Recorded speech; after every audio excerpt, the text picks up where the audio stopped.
reminded me, Nachati, of course, a time when when I took over the Ministry of Foreign Affairs of Greece, we had a crisis then, if you remember, around the issue of Öcalan. We were almost at war, and it could have been very easily to take a populist route, if you want to call it that, each other bashing, Greece bashing Turkey, Turkey bashing Greece, and I chose a different path. Initially, I was seen by the opposition as a traitor to my country, but after 5 years of hard work, and I would say work which motivated a people's diplomacy also between Greeks and Turks, our policies had a 70% positive rating in the population in Greece. So it just shows that there are choices in leadership, and that is, I think, what's very important, that we can communicate that to our citizens. But talking about populism, I'd like to say a few words about three things. What are the underlying causes of the phenomenon? Because some people like to make a mistake. Maybe it's not simply a mistake, but a conscious decision of sort of dismissing this phenomenon. It's easy to use labels to excommunicate how bad criminalizing this phenomenon and ostracizing people. But it might be also a label that we can use to help to understand this phenomenon. I think that's what's more important for us. Secondly, what does this mean for our democracies? Because many people have become disenchanted with our democratic institutions. And in a recent survey called the World Value Survey, it shows that even in the younger generation, even more so around the world, and the somewhat wealthy younger generation, there is a deeper mistrust of democracy and even a more positive view towards the possibility of the military ruling our societies. So this is not simply a phenomenon of some anti-elitist populism, but it's a deeper phenomenon of authoritarianism and the undermining a challenge to our democratic institutions. Thirdly, I'd like to say a few things of how this challenge challenges the choices we make, either as leaders, as politicians, or of course as consultants. What are the narratives and policies we could adopt to reverse these trends? So let me begin by trying to understand some of these global trends and challenges we face that are creating this sort of anti-establishment reaction. I'd like to mention 5 such basic challenges. First of all, we are witnessing the end of the North Atlantic age, or at least its complete dominance, an age of the near total domination of the West, of the rest of the world, at least economically. The North Atlantic is being eclipsed by East Asia. In 1990s, China was about 6% of the world economy. Today it is 23%. At its pinnacle, the USA was 40% of the world economy. Today it is 15%. So the recent phenomenon of populism is not limited, of course, to the West, but it is the West that seems to be in a new political turmoil. And this sense of decline, whether it's true or not, is obviously one of the reasons.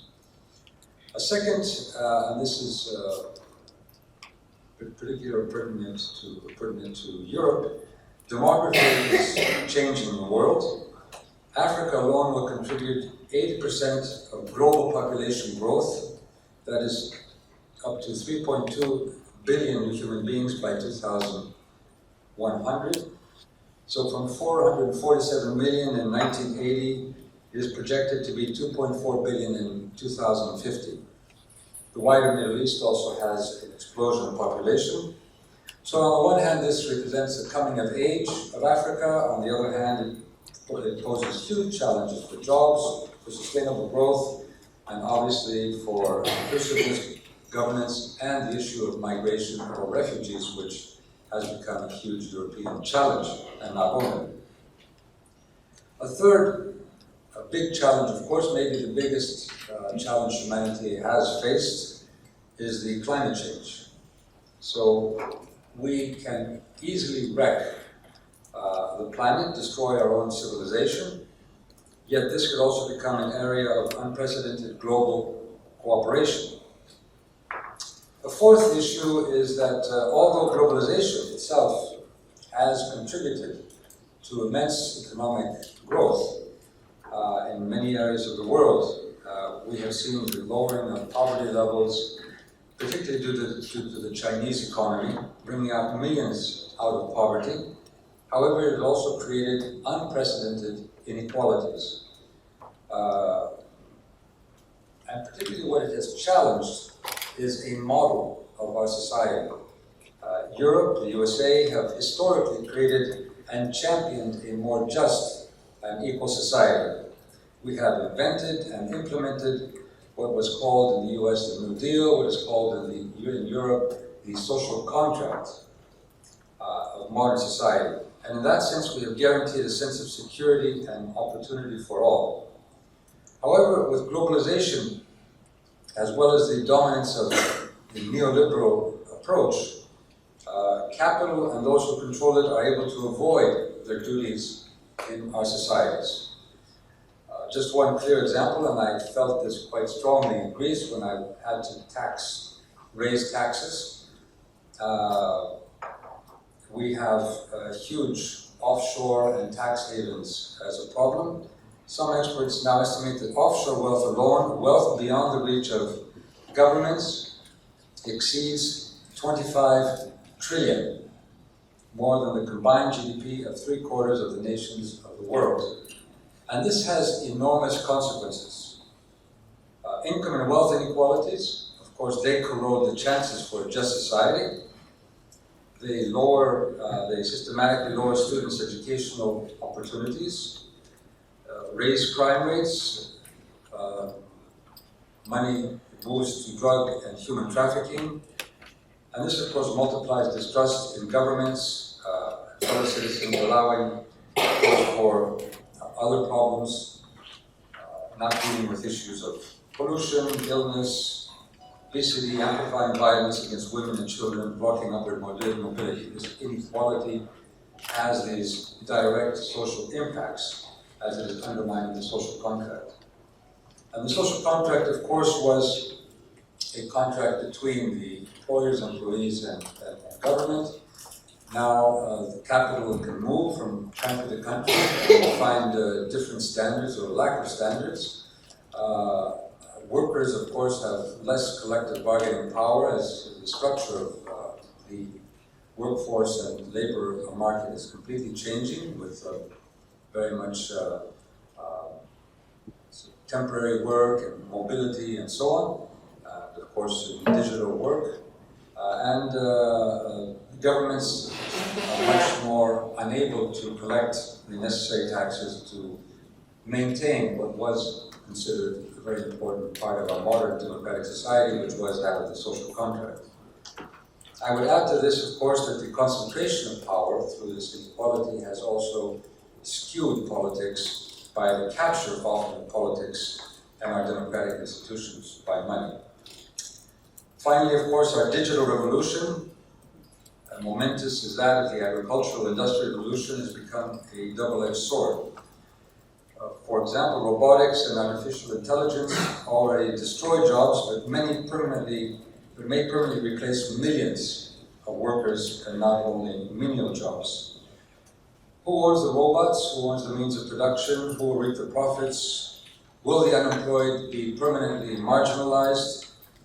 We create a society of creative citizens where we don't really have to work as hard, but we can be more artistic, if you like, through a guaranteed income, an experiment which has been tried in Finland, and now Zuckerberg has been talking about this. Will this achieve a just income distribution? I would add to this that technology has reached a point where one author calls us not any longer Homo sapiens, but Homo Deus. We have godlike powers. We have the capacity to create life, moonshots, change, and this will change not from media and communications only, finance, defense, security, privacy, human rights, crime, work, governance, our democracies, and our individual well-being. So this is profound. This poses profound questions. I would say that if we go back to ancient Greece, the idea of power was central to the idea of hubris, the abuse of power, which of course in ancient Greece was a blasphemy to the gods. So we are challenged to use our new powers in a humble way. How can we humanize the use of power and globalization so that it ensures our common good? So I would say that the challenge today is not simply a technical one of how technology will develop. It is very much a deeply moral challenge. What are the values that will guide us in the new era of civilization? And this brings me to the second point of how it's affecting our democracies. And I think this is quite important for any consultant. What is politics? Well, that's a bad word today in many parts of our society. However, if we go back to the origin of the word, and I'm sure you're well aware that the ancient Greeks invented this word as a citizen being politics, a member of the city, and politics being an active participation in city affairs.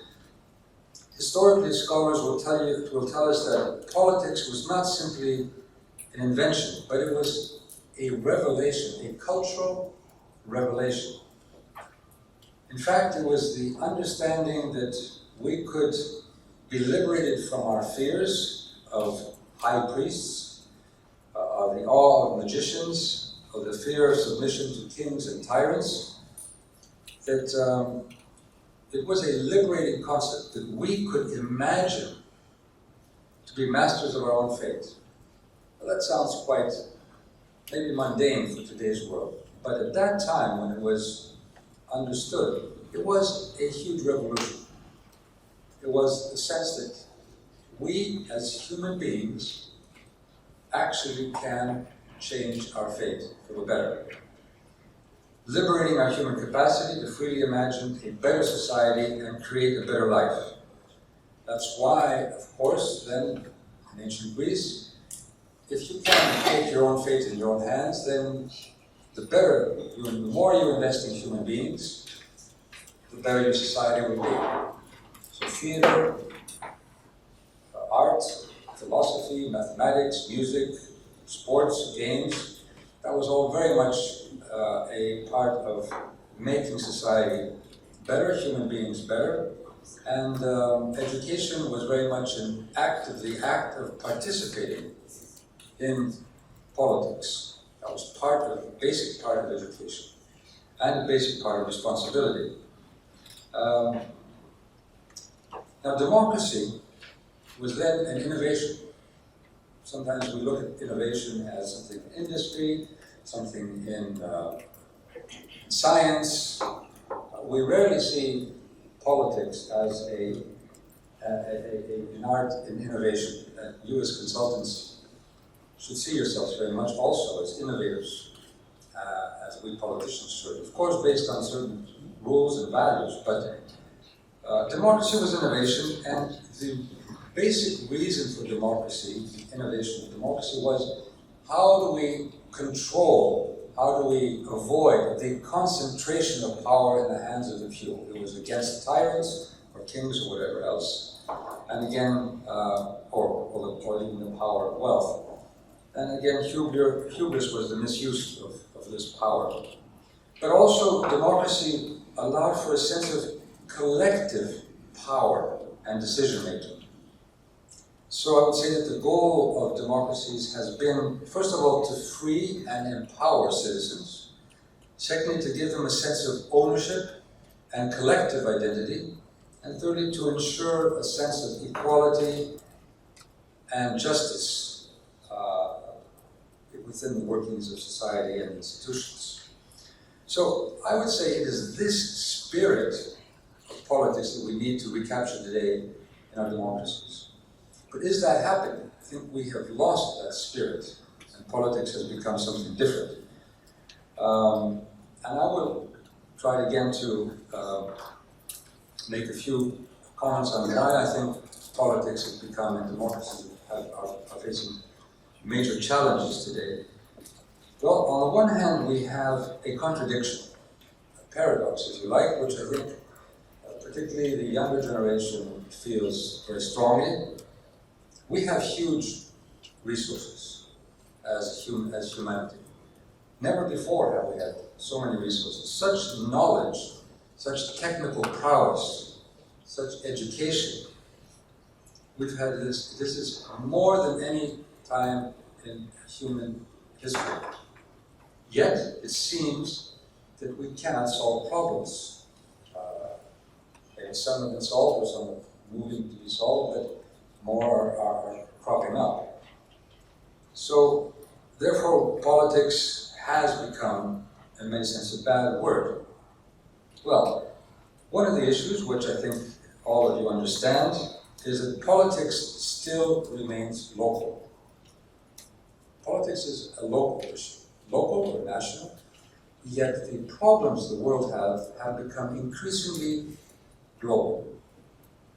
I remember when Greece had to deal with the crisis. I took over and the crisis hit Greece, and we had to solve that crisis. This in the end was not simply a Greek problem. It became a European problem. It became a global problem. I remember President Obama calling me once in a while, quite often actually, wondering how things were going, hoping things were going well. And of course, it wasn't simply a sympathy, which he did have, or empathy for Greece and for the Greeks. It was also a fear that we could become another Lehman Brothers for the world, where the whole global system of finance and banking would again cave in. So there was contagion. And this is not only in finance, this could be in pandemics, of course, climate change, refugees, and so on. Secondly, we have created very complex systems in this global world. We've heard the term for the banks, too large, too big to fail.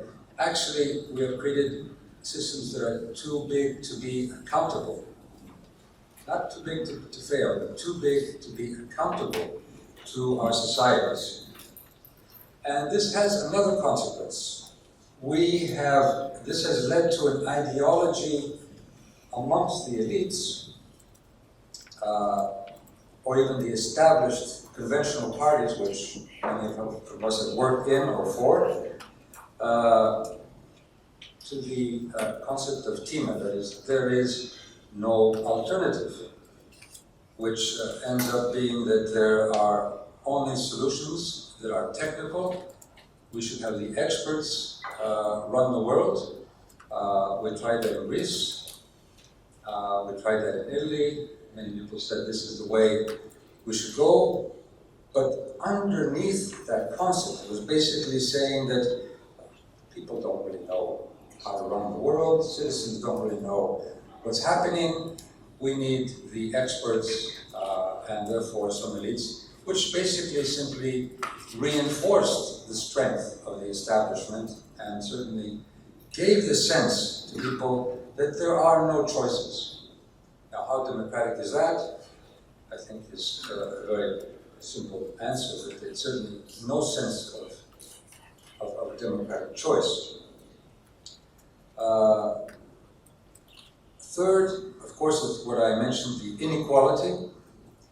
And I have seen this in my country, but in other parts of the world. Ivan here will talk. It's been very much knows very well Southeastern Europe, and of course Eastern Europe,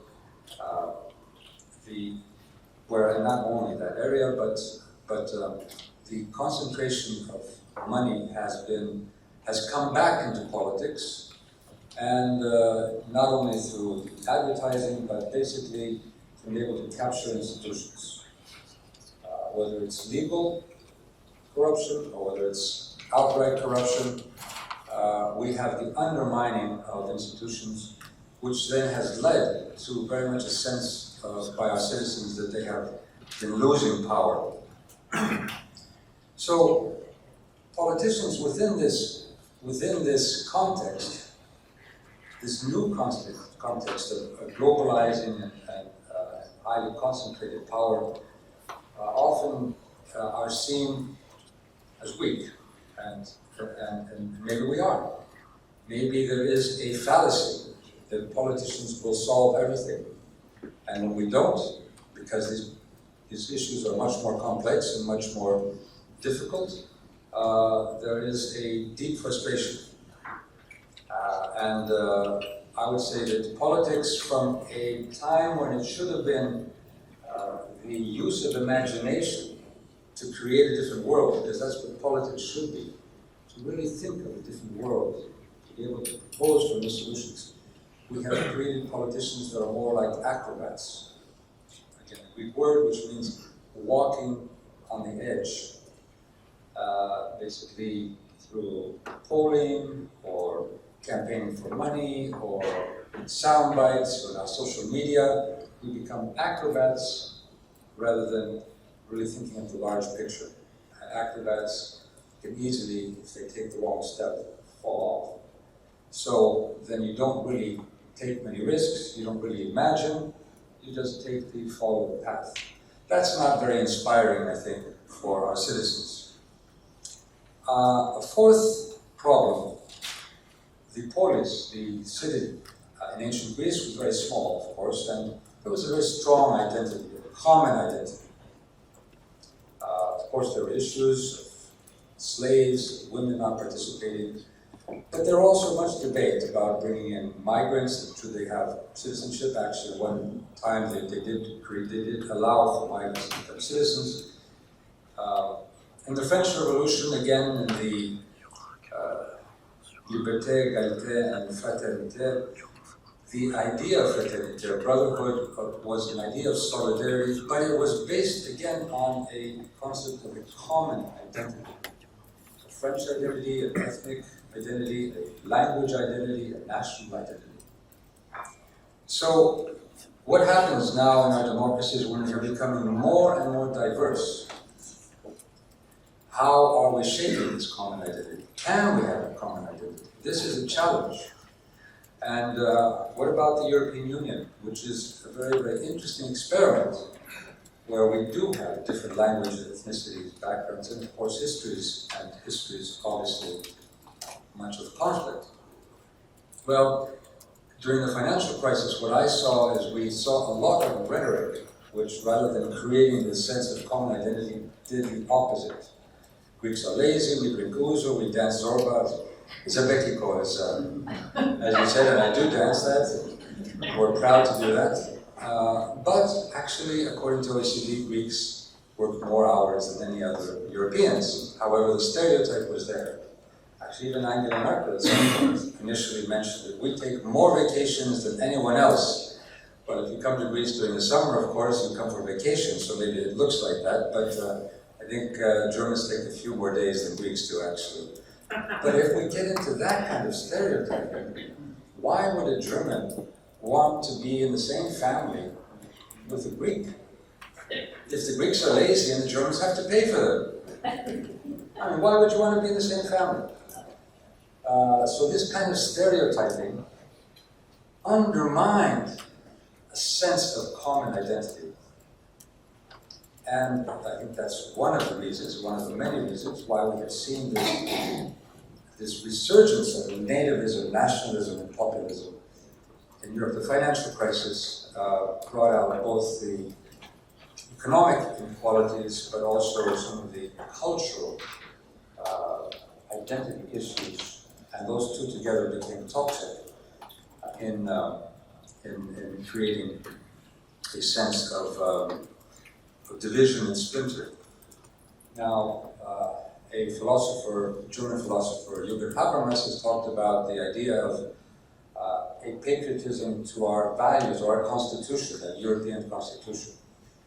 Can we create that? That's the importance of the European experiment. Can we create it beyond our special identities, which we can be proud of, And also, can we be proud of our many identities? Because what populism is cultivating is that we have a mono-identity. We are only Sunni Muslim, as you were saying earlier. No, but you're also Besiktas. Besiktas, is that right? Yeah. So congratulations on your win. But we're also, lovers of certain music, and other types of music. We have many identities. How can we reach something that's underlying some basic values that we have common? Finally, another very important issue which has taken on huge dimensions, of course, is the issue of technology and politics. I lived through this issue of fake news in Greece. When there's a crisis, people are looking for solutions, and it's very easy to be caught up in easy solutions. So, for example, I had many who were saying the Russians are going to save us by buying up our debt. I would say common theme. There were conspiracy theories that I had blown up statistics. The previous government had hidden the statistics, so when I revealed the statistics, others said, well, you blew up the statistics, in fact, to put us into this terrible situation. And even for the last 4 years, we've been the head of the Statistics Bureau that I had, the independent Statistics Bureau that I created, was on trial. And only yesterday was for the second time acquitted. But that was a major sort of fake news theory, which was there. And of course, the panics in the market. I remember speaking to trade unions and telling them something very difficult. I was telling them, I will have to cut your wages, I will have to cut your pensions, I will have to cut your benefits, otherwise we're going bankrupt. Now that was translated from Greek into English that we are going into bankruptcy, by mistake by, I think it was Reuters. Before I got off the podium, that news had gone around the world and it created panic in the markets. Of course, I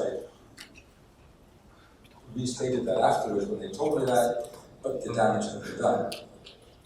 So I think some of my mistakes, and maybe other politicians more in the mainstream, is when I first heard these things, I did not take them very seriously. I didn't think these would really have an effect.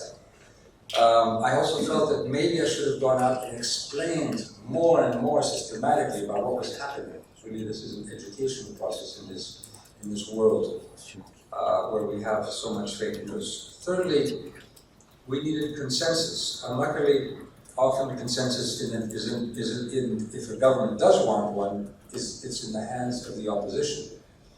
And the opposition can be patriotic, let's work together for the good of everyone, but it also can easily undermine the government's efforts, particularly during a crisis. Fourth feeling that I had was that sometimes easy solutions are easier, they win out. Not always, but they have a very strong appeal. And of course, the anti-system solutions are appealing as an expression of rage and anger in our societies from some of the real issues there. I also felt that I was teetering on a position of being a change agent because I was really making reforms and changes, or on the other hand, being put into the box of being part of the establishment. And that is another thing which I realized I should have worked on more. Finally, the idea of bringing back ownership in this process of change. And of course, I called for a referendum, which was quickly shot down by my European partners. Referenda have the pros and cons. But of course, social media now is not simply a technical thing. It has created a new political space. I won't get too much into that. I see that there's not much time, but it's a big issue in politics, and one which we haven't yet grappled with as much as we should. There is deliberate disinformation, there is inadvertent misinformation. We sometimes misconstrue popularity of some news with legitimacy of news. We see that social media can be captured by interests, special interests, by populist leaders, trolls, automated bots.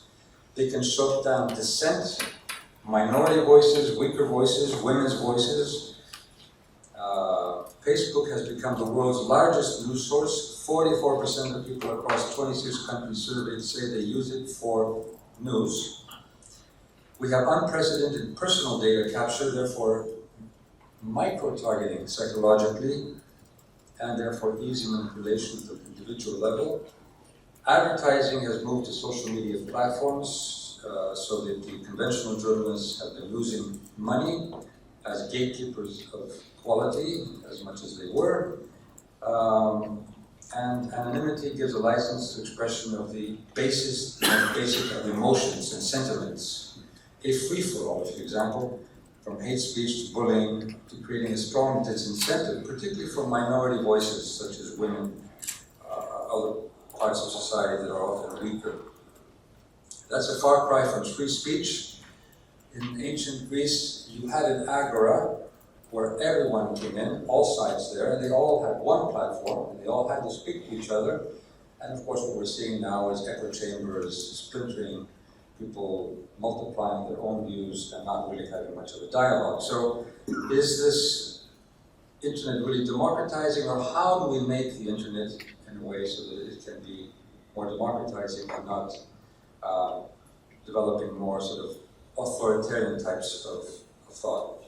I will conclude in a few minutes with some of the leadership challenges I think we have, either as leaders or as consultants to leaders. There is a lot of technique, and that is important. And I'm sure many of you have to deal with the techniques, and leaders will ask you for techniques very often. Maybe they will think that simply techniques will help them win. And techniques are important. I remember, I myself, when Greece had only government television and we were in opposition, I was working in my party, and I was sort of one of these little bit tech geeks in politics, and actually in the early 2000s I was one of the top 10 politicians in the world that was using the internet.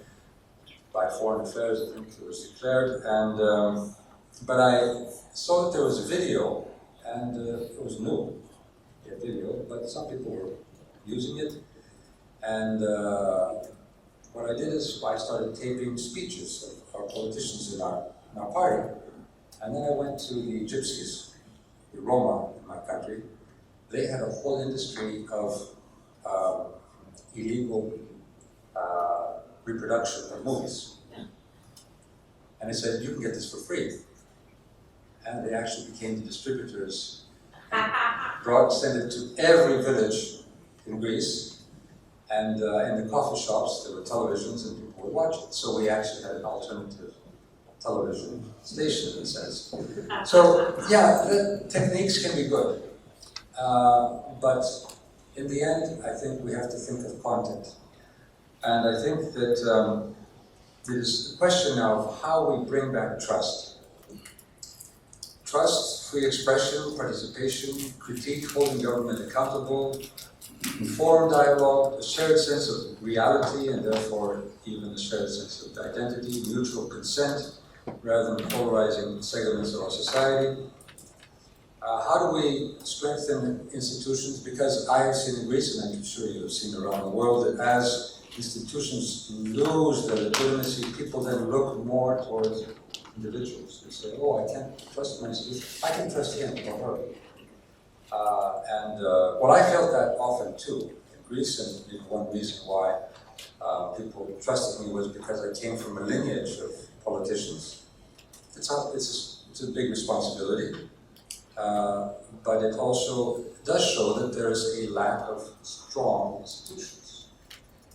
Because if there were strong institutions, there would be less this desire to go to a specific person. But that would always be there, of course. So I would say there are deeper challenges to leaders. If we want to transform the political scene from one of the loss of power, the alienation, the loss of dignity that people feel today, to one where they feel more empowered, ownership, a sense of equality and justice, obviously things have to change in the world, but there also has to be a change in leadership style, or at least we have a choice of leadership styles. And this, of course, is a dilemma for all of us, because some leadership styles may be more appealing at a time of crisis, but others may be more useful. So I'll just give you sort of a very quick juxtaposition of two different, maybe simplistic, but two different leadership styles. One leadership style is saying there are problems. There are many problems in the world, and I have the solution, and it's me. That's one leadership style. The other one is saying there are problems, but the problem is us. The solution is us. We working together. The ownership of solutions. The one is the dividing one of leadership, one is leadership that divides. The other one is leadership that includes, tries to include others from all parts of society. One side, one typical side of leadership is to scapegoat. Yeah, they're the problem. If we get rid of them or build a wall or whatever, the problem will be over. The other one is to share responsibility and work together with all in trying to find a solution. One is top-down, hierarchical, authoritarian. The other one is more horizontal, participative, or crowdsourcing. One is the know-all, absolutist. I am my advisor. Versus the I need to listen, to learn, be open and critical to solutions. The one is technical. Let's find a technical solution. And there are, when you have a heart attack, the first thing you do, there are very specific technical things that every doctor has to follow. Go into intensive care, there's certain medicines they give you, certain oxygen and so on. But then there is the adaptive side, which is not technical, which is how do you change your lifestyle after that? That's a much more difficult process, and that is a different type of leadership style. There is one that says build walls versus building bridges, or if you like, the wrong diagnosis or bad narratives that builds trust, or the narratives that build mistrust. The Mexicans are the problem, for example. As I said, diversity versus the sort of monochrome view of an identity. The idea that, and I've had that many often times, I'd like to just say when I'm doing the crisis to say, let me just go to a Greek island with my Greek food, the wine, the salad, the fish, the sea, and so on. Wouldn't it be so great to get away from the world? But then, of course, on that same Greek island, the next day you'll have 1,000 refugees. You'll see that climate change is bringing in new species of fish, which may upset the ecosystem. You'll see that tankers have been going by and dropping off all kinds of plastics and so on at the bottom of the ancient ruins. So we're no island. So when Brexiters say, yes, let's take back control, a very strong slogan, take back control. But is that the way to take back control? That's not really the way to take back control in an interdependent world. We are so interdependent that isolating ourselves is really no solution.